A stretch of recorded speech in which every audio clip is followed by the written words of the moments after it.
So option pricing is notorious for being a very complex topic, and it's very difficult to get around that.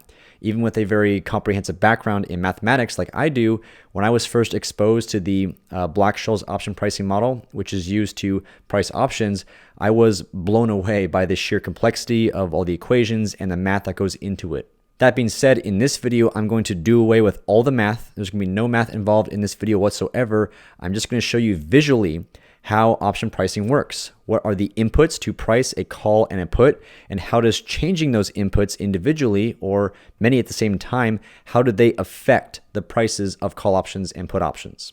And I would say if you want to become a successful options trader with really any kind of strategy, you must at minimum understand that. Just what are the inputs that are used to price an option contract, and then how do changes in those inputs affect the prices of those options? If you can understand that, then you are well on your way to becoming a successful trader.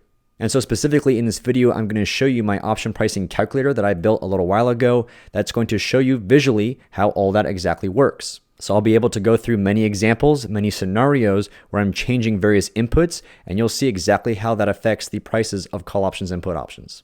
Now, as always, before we get started here, in case you are new to the channel, my name is Scott Reese, and I want to let you know that I do also teach on SKILLSHARE, where you can take my very in-depth classes on options trading and stock market investing. And I provided some links to some of the introductory courses of mine in the description of this video below. So be sure to check them out, and when you sign up for SKILLSHARE using any of those links, you'll get a 2-week free trial. And so with that being said, we're going to jump on over to my computer now, and we'll get things started. Okay, so let's dive in here now, and this is the option pricing calculator that I put together a little while ago. And as you can see on the left-hand side, we have our inputs, and then on the right-hand side, we have the outputs. So focusing first on the inputs, as you can see, there are 5 main things that we need to figure out the price of either a call option or a put option. We need the current stock price. We need to know the strike of the option. We also need implied volatility, interest rates, and the time left until the expiration date. Based on these 5 things, we can then figure out the theoretical price for either a call option or a put option. And so that's what this spreadsheet is going to do. Based on these inputs, then behind the scenes, it's going to apply some math. Specifically, it's going to apply the Black-Scholes option pricing model, which you can see over here. So very quickly, this is the basic equation that you can use to figure out the theoretical price for a call option. And the equation for a put option is very similar, but don't worry, understanding how this math works is totally not required for this video or to trade options at all. I just wanted to show you this to give you some awareness that there is an actual option pricing model that's known as the Black-Scholes model. So like I said, behind the scenes, this spreadsheet is going to apply those equations to figure out the theoretical price for a call option and also a put option. Now don't worry about these D1 and D2 metrics. These are simply intermediate calculations that are used to then figure out the price for the call and the put. So basically just ignore these 2 things right here. For the purpose of this video, just focus on the inputs and then on the actual price of the call and the put that is calculated from these inputs. So now let's walk through some examples so you can see how each one of these things affects the price of call options and put options. And for these examples, we're just going to keep the strike price at 50. Because for a specific contract, for a specific call or put, the strike price is never going to change. This is a constant, but the stock price of course changes, implied volatility changes, interest rates, and so does the time left until expiration. Everything else changes. So we'll keep the strike price at 50, and then in these examples, I will adjust everything else so you can see the effects on the prices over here. So starting off first with the stock price, and I would think this is the easiest one to understand. Right, I think most people, if you have a basic understanding of what a call option is and what a put option is, then you probably already understand a little bit how a change in the stock price affects the prices of calls and puts. But if not, don't worry, because we're going to go into it right now. So for both a call and a put, with a strike price of 50, what do you think is going to happen if the stock price goes up? Let's say from 50 to 60. And if you think about it, when you buy a call option, this is a bullish strategy. So you want the stock to actually go up in price. And then when you buy a put option, this is a bearish strategy. So you want the stock to go down in price. So ultimately, if the stock goes from 50 to 60, that's going to be good for the call and bad for the put, which will then make the call option more expensive and the put option less expensive. So let's see that here. So change the stock price from 50 to 60, press enter, and there we go. The call option is now worth $13.87. and the put option dropped down to $3.62. Now, one more thing to note here is these prices are quoted on a per share basis. And since standard option contracts are tied to 100 shares per contract, that means the total price of either the call or the put is figured simply by taking these numbers and multiplying them by 100. So in reality, the full price for this call option is $1,387, and the price for this put option is $362. Now, what about the opposite scenario? What happens if the stock price actually drops? So let's reset here and put the stock price back to 50 where it was before. And it's now because the stock price and the strike price are the same. That's why the call option and the put option almost have the same exact price. The reason why they're different actually has to do with the interest rate, and I'll talk about that in a minute. But now let's say the stock actually drops from 50 down to 40.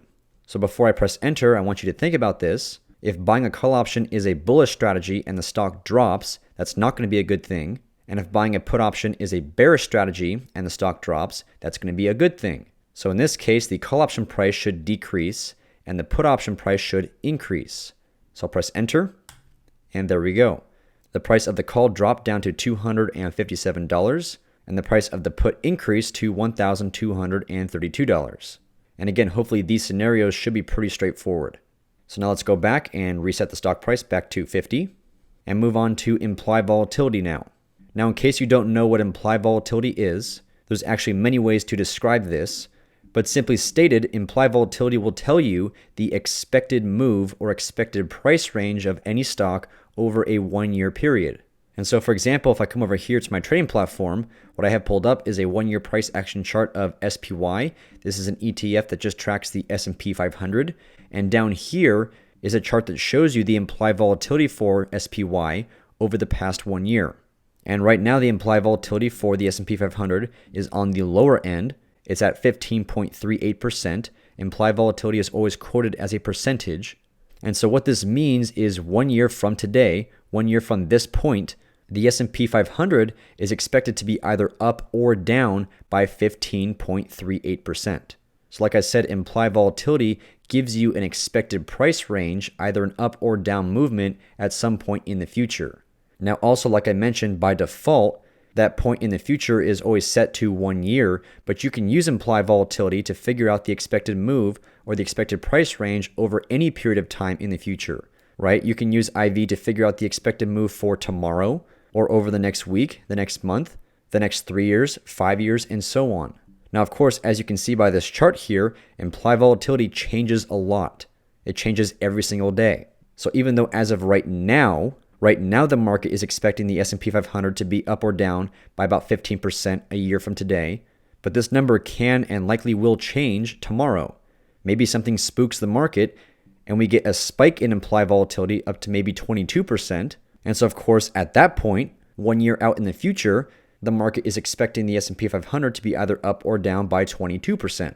So in summary, the market's expectation of where either the S&P 500 or any individual stock will be in the future changes on a daily basis. And this expected price range is used to price options. So coming back to our calculator now, I have the implied volatility set to 0.5, which is 50%. And specifically, the way that implied volatility affects the prices of options is when implied volatility expands, when it increases, that will also increase the prices of both call options and put options. And then conversely, when implied volatility contracts, when it decreases, that also decreases the prices of call options and put options. So for example, let's say something happens in the market, maybe some news event comes out, and now the market is more uncertain as to where the stock will be 1 year in the future. So naturally, with greater uncertainty comes a larger or wider expected price range. So perhaps the implied volatility goes from 50% to 60% or 0.6. I'll press enter, and there we go. Both the call option and the put option increased in price. And then we'll reset back to 0.5. And then very similar, let's say something else happens. Maybe for some reason there is more certainty about where the stock will be 1 year in the future, so implied volatility will contract. The expected price range will become more narrow. And if the IV drops from 0.5 down to 0.4, let's say, then the prices of both the call and the put should drop. There you go.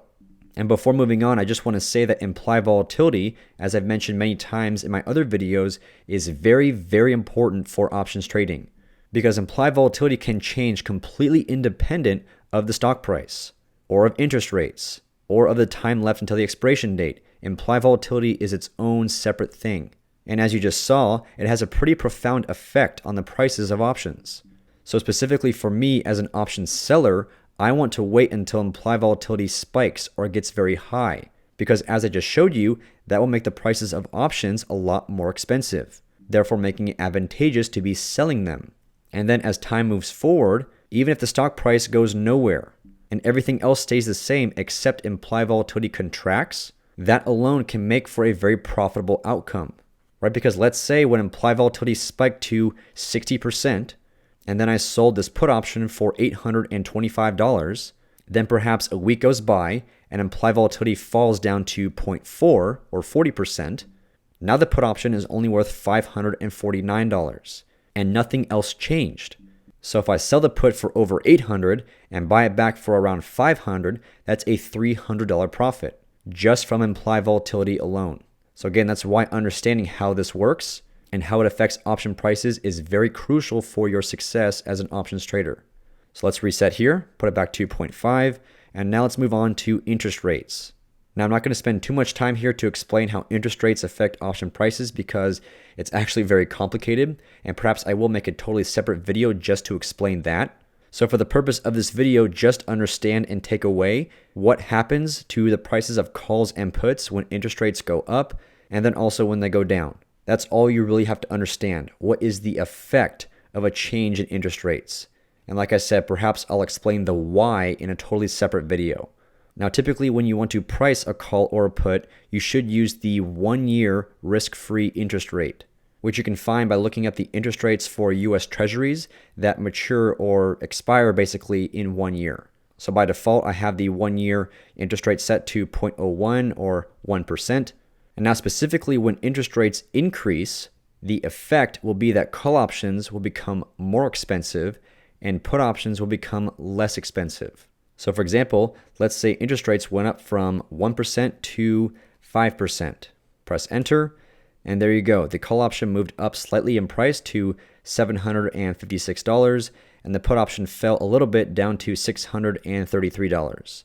So clearly interest rates do not have that big of an impact on option pricing. And that's also why I'm not going to take that much time to explain how this all works, because interest rates are really not that important for options traders.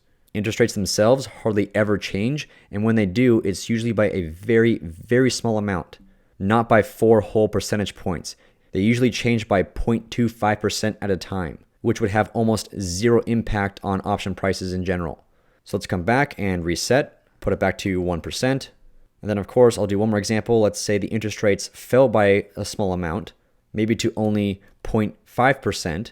And in this case, the opposite will occur. The call option will become less expensive and the put option will become more expensive. Press enter, and there you go. Very small change, but that's what happened. And so now finally, let's move on to the time left until the expiration date. Now for the Black-Scholes pricing model, the time till expiration is always quoted as a decimal, and it's in terms of 1-year increments. So 0.5 means half of 1 year or 6 months. So these options we're pricing right now, this call option and this put option, would expire in half a year. Now what happens though as time marches forward and we get closer and closer until that expiration date? Well, this is where time decay comes into play. And specifically as time moves forward, the prices of calls and puts will slowly deteriorate. So if we fast forward 3 months, and now the time till expiration is only 1/4 of a year, or 3 months left to go, then both the call and the put should drop in value. There we go. And then conversely, if there's more time left until expiration, let's say we want to price a call and a put that expire in 1 full year, then they're going to be a lot more expensive, as you can see here now. And so that's it. Those are the 5 major pieces, major components that go into pricing either a call option or a put option. That being said, I do want to say that all these things here, all these inputs, with the exception of the strike price, can change simultaneously, right? The stock price can go from 50 to 60, and at the same time, implied volatility can contract from 0.5 down to 0.4, And of course, time is always marching forward, so time decay is always at work. And that's why understanding why options are priced the way they are on a day-to-day basis can be a little bit confusing, right? Because if these options initially expire in 1 year and then perhaps 3 months go by, so that means the time left would drop from 1 down to 0.75. Of course, you would expect the price of the call and the put to drop. But if also, let's say, implied volatility expands from 50% to 80%, that might totally offset, in this case it did, it would totally offset the time decay. So even though 3 months went by, as you can see here, the call and the put are actually more expensive than they were at the beginning because implied volatility also expanded. But that does not mean that time decay is still not working behind the scenes, because if implied volatility does eventually come back down from 80% back to 50, where it was initially, then of course, the prices of the calls and the puts are going to be less than where they were at the beginning, when there was still 1 year left. So just keep this in mind. Option pricing is very dynamic. There's a lot of variables at play, and they can all be changing at once. But it's still very important to understand how each one of these things independently will affect the price of a call and a put. And so with that being said, that's going to do it for this video. I hope you enjoyed it, and please let me know your thoughts or if you got questions in the comment section below. And don't forget, if you want to take some very in-depth classes on options trading and stock market investing, then check out my SKILLSHARE courses, links in the description of this video. And finally, if you enjoyed this video, then please give it a thumbs up, drop a comment, and subscribe to my YouTube channel. I drop new videos every single week, and you don't want to miss out. So thanks again for watching, and I'll see you next time.